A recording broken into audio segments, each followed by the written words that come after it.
right, let's dive right in. Today, we're going on a fascinating journey to unlock one of the biggest mysteries out there, ourselves.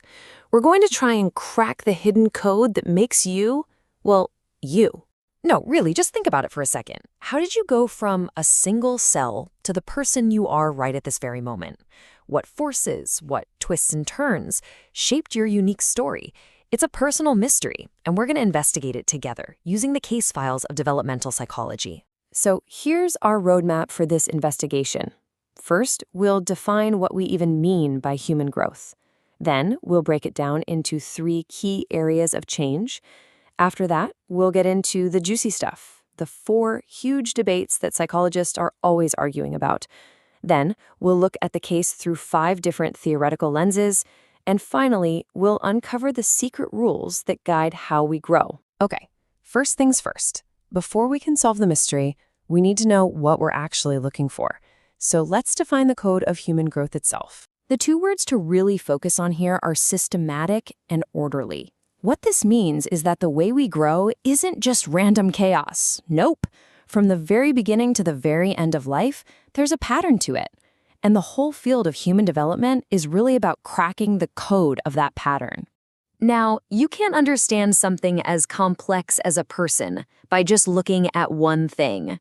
To really crack this code, we need to look at 3 different but totally interconnected areas of change. It all boils down to one simple number. 3. That's the magic number. You see, psychologists take this incredibly complicated thing, a human being, and they break it down into 3 core domains to make sense of it all. So what are they? Well, first, you've got the physical domain. This is all the stuff happening with your body, your brain, your senses, learning to walk, that kind of thing. Then there's the cognitive domain. This is all about your mind, how you think, reason, learn a language. And finally, you have the psychosocial domain. This is your inner world of emotions and your outer world of relationships with other people. The crucial thing to remember is that these 3 are always talking to each other, constantly shaping who you are. You know, every good detective story has its central mysteries, right? The big, tough questions that everyone argues about. Well, in developmental psychology, there are 4 of these great debates that basically fuel the entire field. 4. Just 4 massive questions. But trust me, how you answer these 4 debates changes absolutely everything about how you see human nature. First up, the all-time classic, nature versus nurture. It's the ultimate question, right? Are you who you are because of the genes you were born with, your biological blueprint? Or are you a product of your environment, your family, your friends, the world you grew up in? Where does the code come from? Next, we've got activity versus passivity. Think about it this way. Are you the author of your own life story, actively making choices that shape your future? Or are you more like a character in a book, passively being shaped by the events and people around you? It's all about how much control we really have. The third big debate is continuity versus discontinuity. Is your development a smooth, gradual journey, like walking up a ramp, where you're just slowly getting taller, or smarter, or wiser? Or is it more like climbing a set of stairs, with sudden, dramatic shifts where you leap into a totally new way of being? And finally, we have universality versus particularity. Is there one basic, normal roadmap for growing up that applies to every single person on Earth? Or is everyone's journey completely unique, shaped by their specific culture, their family, their personal experiences? Is there one human story, or are there billions of them? So, with all these massive questions, how in the world do psychologists even start to find answers? Well, they use different theories. But don't think of them as dry, boring theories. Instead, think of them as 5 different lenses.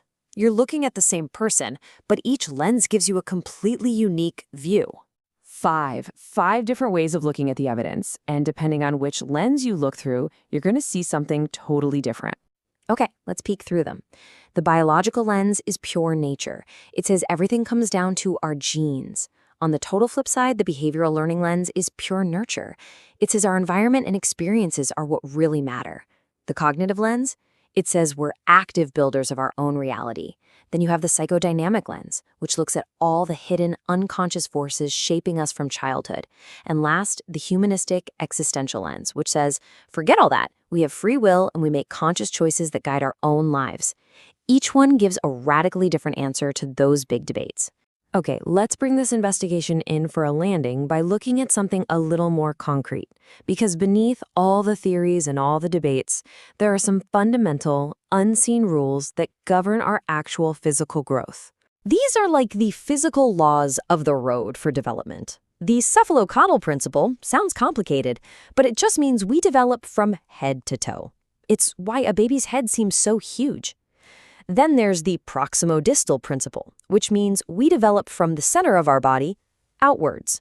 A baby can control its torso way before it can get a good grip with its tiny fingers.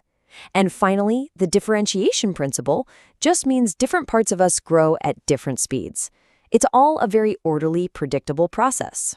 So why does any of this matter? What's the big takeaway? Well, understanding this stuff gives you a framework for life. It helps you have realistic expectations for kids. It helps you understand why they behave the way they do. It lets you spot when something might actually be off track. And hey, it's not just about kids. It helps you understand and cope with the changes that happen across your entire life, even into old age. So, we've laid out all the evidence for you. The 3 domains, the 4 big debates, the 5 lenses, and the unseen rules. The final question? That's for you to answer. Now that you have these tools, which lens do you think best explains your own life's journey? Was it your biology, your experiences, your choices? The code is in your hands now.